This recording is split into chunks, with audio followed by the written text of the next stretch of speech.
Well, hello and happy Sunday. Merry Boxing Day to all of my international colleagues, and welcome to the 2021 to 2022 series of 12 Days of Articles in Review. I was thinking I might even change the name eventually, maybe look at 12 Days of Literature in the Review, because there are so many books, great books that I'd love to share with you as well. So to kick off our series this week, I'm going to be presenting the 2020 paper written by Dr. Casey Crump. He is a PhD, MD researcher out of Mount Sinai Hospital in New York. And this was published in Early Human Development, titled An Overview of Adult Health Outcomes After Preterm Birth. If you're new to this series, I just want to kind of share a little bit of caveat.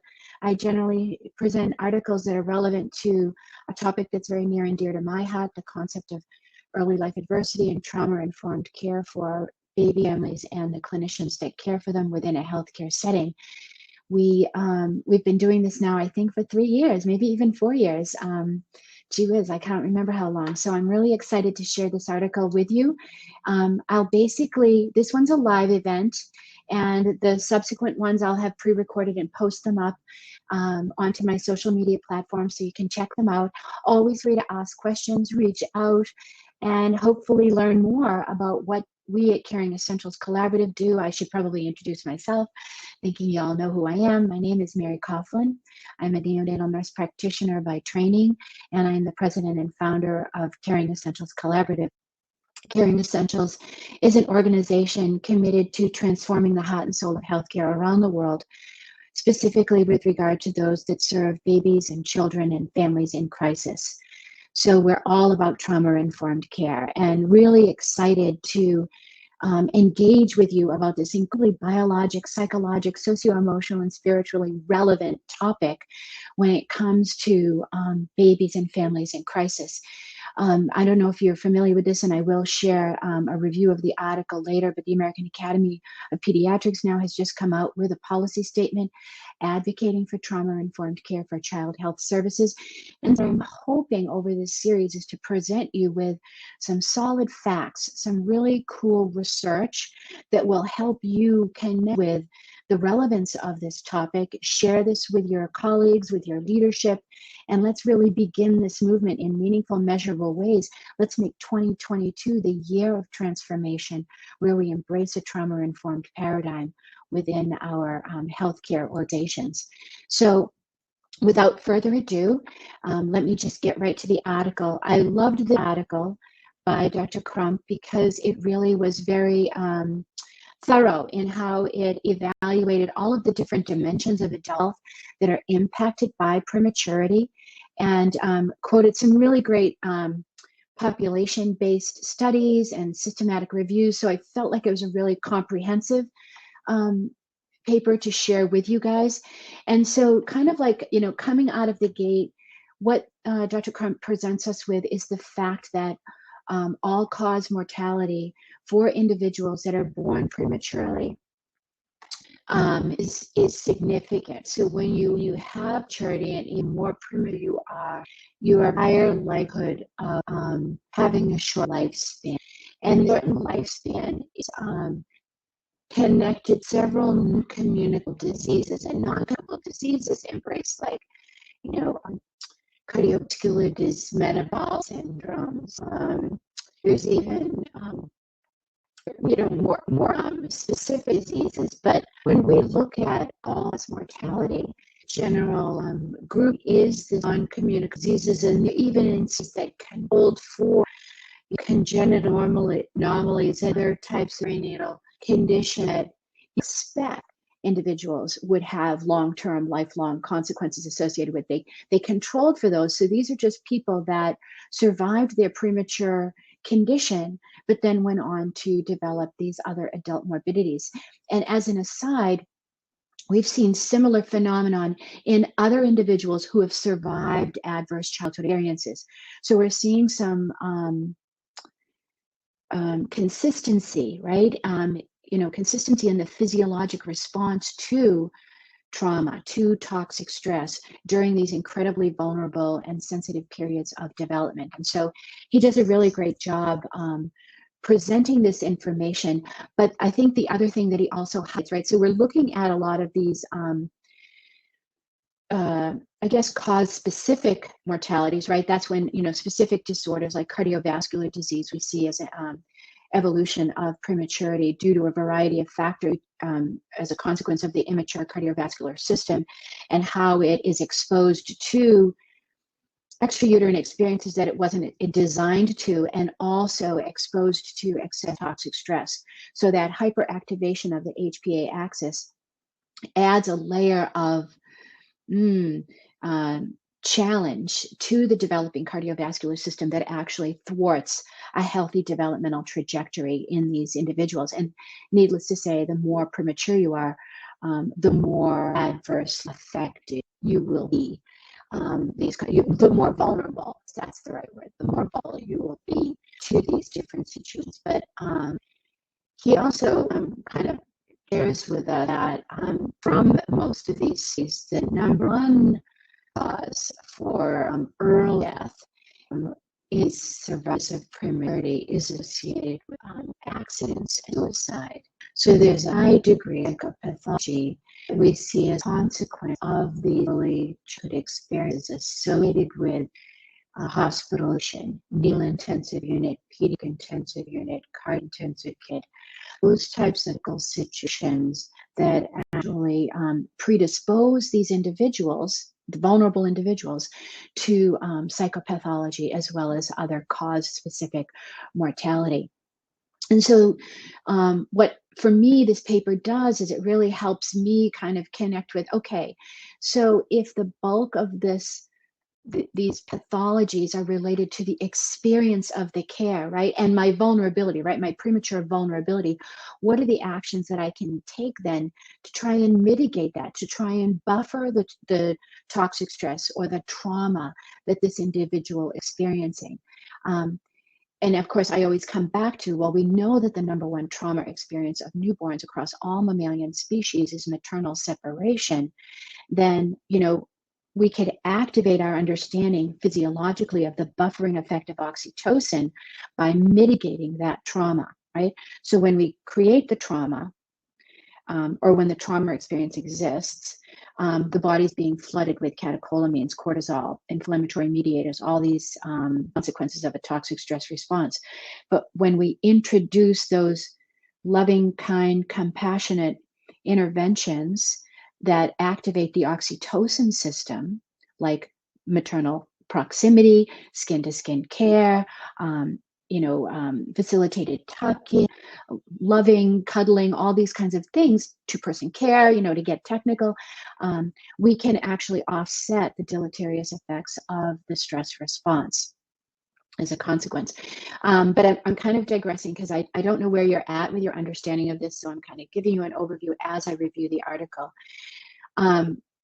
So all-cause mortality is up, it was, I think the range, let me go back to the article, between 20 to 50% higher in early to mid-adulthood.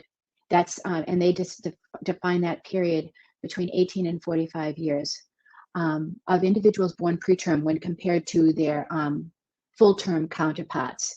And they had super big population studies, millions and millions, I think one study was 6 million, and we had another one that was 1.5 million. I mean, these are really good, robust population studies that can really help us understand the vulnerability of these individuals. Cause-specific mortality, those are the specific organ systems that we've seen impacted negatively by the experience of adverse childhood stress and trauma. So cardiovascular disorders, as I mentioned before, they include hypertension, ischemic heart disease, and other kind of cardiovascular disorders, risk of venous thromboembolism, and other types of phenomenon that they, in the studies, see that there are some associations with being born premature, up to and including even, stroke, as I say, venous thromboembolisms, embolic events rather. studies are also looking at endocrine and metabolic disorders. So individuals born prematurely are at a higher risk for obesity. They're at a higher risk for diabetes, both type 1 and type 2. So and other types of lipid disorders. So again, understanding that the actions that we can take to mitigate and buffer the trauma experience during these incredibly vulnerable and sensitive periods of development can actually reduce the impact on our health system over the long term. Also improve quality of life. Yes, it's important to survive your critical condition you're born, but even more importantly is to thrive and flourish beyond that period. So, but many individuals aren't able to do that as a consequence of their mature experience, not just premature. Really great at addressing, the conditions, the medical surgical condition of maturity. It's the experience of those conditions that really can range and undermine the healthy developmental trajectory of the individual, which is influenced by their mental health, right? By their experience of these situations and how they perceive the world based on these experiences. Other cause-specific morbidities and mortalities rather, associated with prematurity include respiratory problems, respiratory disorders, which is probably not a big surprise to us, right? We see individuals that survive prematurity have reduced pulmonary function. They're more vulnerable to respiratory infections, and all of this is what Crump is presenting for us. Increased vulnerability to obstructive lung disease, and even sleep-disordered breathing, although data is a little bit, not too as dramatic as the other findings, there's still a slight increased risk. He also presents some information about kidney disease, which this was a little bit of new information for me, although it makes complete physiologic sense, where particularly for individuals that are born premature, it interrupts the natural nephrogenesis, and so they end up having a lower number of nephrons, or they talk about a lower nephron endowment in the article, and so that increases your susceptibility to chronic kidney disease later in life. So I'm not sure what kind of strategies at this stage of the game that we can adopt to mitigate that, but certainly just, again, reducing any additive impact or insult that the kidneys could experience as a consequence of their NICU experience or PICU experience, their critical care experience. We're all super aware of the neurodevelopmental challenges that these individuals are vulnerable to. And, I think we all often go to cerebral palsy, which is certainly of importance and concern. But we also have to take into effect how their emotional state and their state of mental health actually can have a negative impact on their cognitive capacities, right? So if I'm just always worried about survival, I'm just freaking out because I don't know when the next shoe's going to fall and somebody's going to come and stab me with a sharp object, or I'm not going to see my mom and I have no idea when my mom's coming back, or any of that kind of stuff. That can actually take away from the development of the neocortex, because that level of anxiety and anticipation and fear and terror disrupts sleep, right? Disrupts other types of neural synaptogenesis that are experience expectant, right? Experience dependent and expectant stimuli from the environment help the construction, the development, the organization of neural networks. And so we need to be aware of that and really kind of like separate ourselves from the intensiveness of the environment and just think for a few moments about what would a healthy individual expect at this stage of the game? What would a healthy baby need to feel comforted, to feel secure, to feel safe? And then bring that awareness to the experience. And we do a little bit of that work when we take people on the journey to become trauma-informed professionals, is to help individuals reconnect with their own story, because your own story is part of the shared humanity, right? So understanding that can actually help with some of these neurodevelopmental sequelae that very often manifest in psychiatric disorders or psychiatric manifestations. I don't really want to say the word disorders. They're consequences, right? Psycho-emotional consequences of their lived experience of separation, fear, terror, pain, and all that kind of stuff. And so we see these individuals highly vulnerable to anxiety disorders, depression, bipolar disorder, and we've even seen some non-affective psychosis, like schizophrenia and that sort of thing. Lots of that work has been done by Nosarti and her team of researchers that is represented in the Crump paper. So you can get a sense, right? You got to read this paper. It's really very comprehensive and very informative. He also does report on prevalence of self-perceived health outcomes, right? And what's interesting in this is when compared to full-term people, there really isn't much of a difference in the self-perceptions of quality of life or quality of health. And I found that really interesting. And again, because I think, it's my life. I don't know anything differently. So I think I'm fine. I've adapted to what this is. Because it's always been an is thing for me, if that makes any sense. So I find these really interesting, and of course, as a good researcher, Dr. Crump recommends, that we continue to look at the survivors and use that information to inform how we provide care now. Many of the studies that were referenced in this paper looked at populations from high-income countries. We need to have an appreciation of the impact of prematurity on other more diverse populations in different geographic locations. The bulk of this research was in Scandinavia. So again, really understanding that this is a global phenomenon, as we well know. And I know that the countries are looking at the short-term and longer-term outcomes.